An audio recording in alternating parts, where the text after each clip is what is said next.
and welcome to the ASCO Guidelines podcast series brought to you by the ASCO Podcast Network, a collection of 9 programs covering a range of educational and scientific content and offering enriching insight into the world of cancer care. You can find all the shows, including this one, at asco.org/podcasts. My name is Brittany Harvey, and today I'm interviewing Dr. Manish Shah from Weill Cornell Medicine in New York, New York, lead author on immunotherapy and targeted therapy for advanced gastroesophageal cancer, ASCO Guideline. Thank you for being here, Dr. Shah. Thank you for having me. It's great to be here, and I look forward to our interview. Great. Then first, I'd like to note that ASCO takes great care in the development of its guidelines and ensuring that the ASCO conflict of interest policy is followed for each guideline. The full conflict of interest information for this guideline panel is available online with the publication of the guideline in the Journal of Clinical Oncology.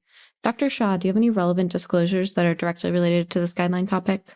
Yeah, so I've received research funding from Merck as well as from Bristol Myers Squibb, as well as from Oncolis Pharma. These are all companies that have worked for immunotherapy and upper GI cancers. Okay, thank you for those disclosures. Then diving into the content here, what is the scope and purpose of this first ASCO guideline for advanced gastroesophageal cancer? Thank you. Yeah, as you point out in the question, this is the first guideline for advanced gastroesophageal cancer. And really, it is a very timely guideline because the landscape for the management of upper GI cancers has evolved and changed dramatically in the last several years. For a long time, we were really focused on chemotherapy for esophagus and gastric cancer. We, in fact, treated squamous cell cancer of the esophagus very similar to adenocarcinoma of the esophagus. And even though we knew of the different disease subtypes for gastric cancer, they didn't really play a role in differentiating management. About 10 years ago, trastuzumab was approved for the treatment of HER2-positive gastric cancer. But then since then, we've had really a run of significant positive studies that have informed practice. And we felt that this was really a timely guideline to help us with regard to our patients with upper GI cancer, particularly with metastatic disease who need first-line and beyond therapy. Excellent. Then you've just mentioned that the management of these upper GI cancers has evolved. So I'd like to review the key recommendations of this guideline that you just gave an overview of. So starting with first-line therapy, is immunotherapy or targeted therapy in combination with chemotherapy recommended as first-line treatment for advanced gastroesophageal adenocarcinoma or squamous cell carcinoma? And what are these recommendations by the subgroups of patients by HER2 status or PD-L1 protein expression? The answer to that is that, it is now recommended for most patients. But I think I might start a little bit one step behind. So with a newly diagnosed patient with an upper GI cancer, I think the first step in the management is to test for the biomarkers that will help guide therapy. So for esophageal adenocarcinoma, gastroesophageal junction, and gastric cancer, which is almost always adenocarcinoma, we recommend that everybody undergo HER2 testing, immunohistochemistry, as well as mismatch repair testing or MSI-high. Either way you get it is fine, as well as an assessment of the PD-L1 expression, which is scored according to the combined positive score or CPS. So that panel of biomarkers will help guide the management for the adenocarcinomas. And so if you are HER2 positive, then we've known for a long time that the standard of practice would be chemotherapy with trastuzumab. Typically, it's a platinum and 5-FU-based treatment with trastuzumab. Most recently, and this is in the guideline, and the second part of your question, if you're HER2 positive, and you actually now are recommended to do chemotherapy with trastuzumab and pembrolizumab, which is a PD-1 inhibitor. And that's based on the Keynote 811 study that we have the first analysis, which is a response rate analysis, and the response rate improves significantly with the addition of the immunotherapy. But for the majority of patients who are HER2 negative, we do look at the PD-L1 status by CPS. And here it's a little bit trickier. The FDA guidance is to recommend immunotherapy with chemotherapy for all patients in the first line setting. However, we also recognize that the higher the PD-L1 expression, the more likely to benefit from immunotherapy. And several studies have demonstrated that, and we've shown that in the guideline as well. And there seems to be a very reasonable cutoff of a CPS score of 5 or higher. And above that, there really is clear benefit of the addition of immunotherapy, specifically nivolumab, to chemotherapy for gastroesophageal cancer. That's based on Checkmate 649.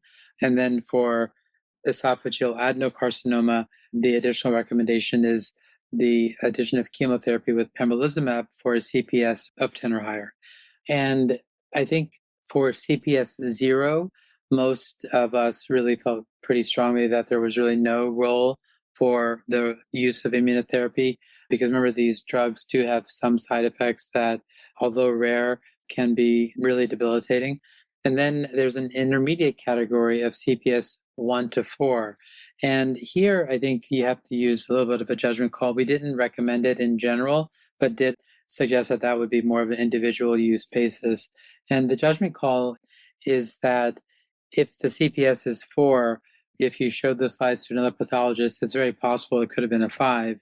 So that kind of heterogeneity is something that we might consider to go ahead and use the immunotherapy. But, if the CPS is low or if the context is also questionable. We talked a little bit about the side effects of immunotherapy. If someone really has bad rheumatoid arthritis, we've all actually had patients given immunotherapy and they come in debilitated. So there we really would want to be sure that the CPS is high, so that way the patient is deriving the benefit, and we then adjust the rheumatoid arthritis medicines accordingly. So I think the other theme through our guideline is that with more options, we are able to actually provide more personalized care to our patients, giving them the best opportunity to receive the care with minimizing toxicity and maximizing benefit. So that was a long-winded answer to the question that we do recommend immunotherapy in the first-line setting in the right context. And for HER2-positive tumors, we recommend trastuzumab plus immunotherapy in the first-line setting in the right context. And then the final thing was the mismatch repair status. So unlike colon cancer, where there's level 1 evidence comparing immunotherapy to first-line chemotherapy, we don't have that in upper GI cancers. So we do recommend it, but as for the guidance, it would be in the second-line setting or later. Great. Those are key clinical considerations that you just reviewed. And I appreciate you talking through both the evidence and then the discussions that the panel had on the benefits of therapy and also the adverse effects that can affect patients. So then beyond first-line therapy for later-line therapies, is immunotherapy or targeted therapy recommended as second-line or third-line treatment for advanced gastroesophageal adenocarcinoma? Yeah, this is a great question, and I think can be a point of confusion.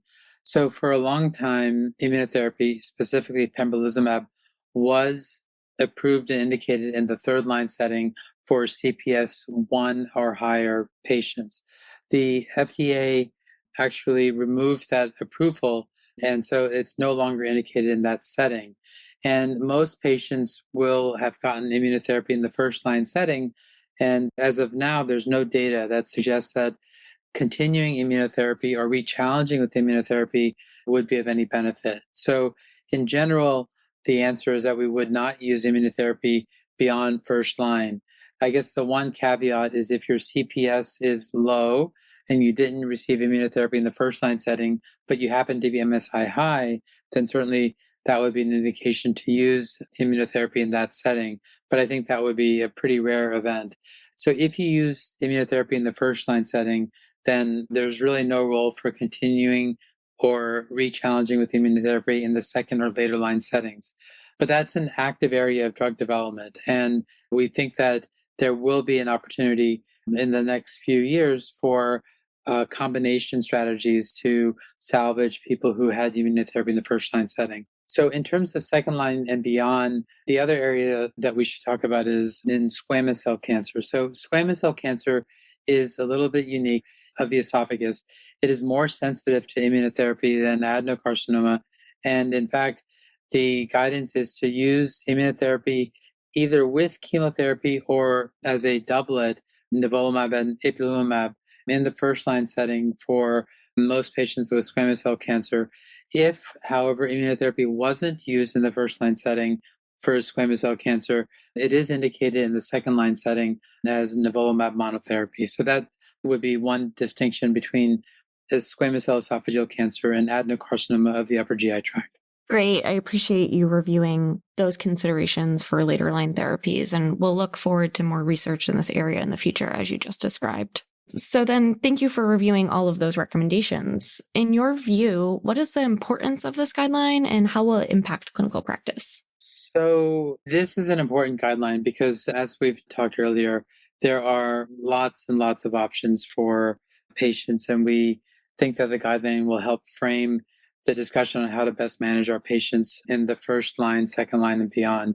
I think it also frames where there are holes in our knowledge. These knowledge gaps are opportunities for research for us to continue to develop therapies in gastroesophageal cancers. So that's excellent. And you just mentioned that there's more options for patients with advanced upper GI cancers. So finally, Dr. Shah, how will these guideline recommendations affect patients with advanced gastroesophageal cancer? Yeah, I hope that it will give patients and their physicians a strategy for how to treat patients in the first line and beyond setting. Gastroesophageal cancer treatment has evolved significantly. Not too long ago, there was a debate of whether or not chemotherapy had a benefit in the first line setting or in the second line setting, and there are randomized studies that demonstrate that for sure. Now we're in an era where people should get chemotherapy and then in the right context get additional targeted agents like immunotherapy or HER2 targeted therapy. And if we can treat patients along the continuum of their care, thinking about first line, second line, third line, much as we do for colon cancer, we think that more patients will be able to get access to more of the drugs that are available. And in the long run, that'll ultimately help more patients and give patients better outcomes. I hope this guideline will achieve that goal for our community. Absolutely. And I appreciate you providing the details and the context for this new guideline. Thank you so much for all of your work to develop these evidence-based recommendations. And thank you for your time today, Dr. Shah. Oh, absolutely. Thanks so much for having me. I'm happy to come back anytime. And thank you to all of our listeners for tuning in to the ASCO Guidelines podcast series. To read the full guideline, go to www.asco.org/gastrointestinal-cancer-guidelines. You can also find many of our guidelines and interactive resources in the free ASCO Guidelines app, available on iTunes or the Google Play Store. If you have enjoyed what you've heard today, please rate and review the podcast and be sure to subscribe so you never miss an episode. The purpose of this podcast is to educate and to inform. This is not a substitute for professional medical care and is not intended for use in the diagnosis or treatment of individual conditions. Guests on this podcast express their own opinions, experience, and conclusions. Guest statements on the podcast do not express the opinions of ASCO. The mention of any product, service, organization, activity, or therapy should not be construed as an ASCO endorsement.